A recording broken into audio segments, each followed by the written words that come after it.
TED speakers are among some of the greatest in the world. And if you are looking for a great example of how to use pitch, pacing, and projection to hold your audience spellbound with your voice alone, watch until your streaming quits. But if you are looking for a pattern to mimic your pitch after, I would look anywhere else.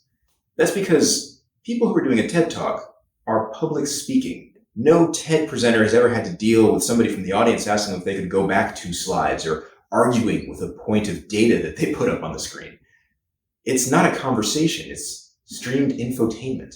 Your pitch should have an entirely different cadence. There should be back and forth, true dialogue between you and your client. If that's not happening, if you're just trying to get up and, give a TED Talk, that's why your client's staying on mute, turning off their camera, and holding all questions until the end.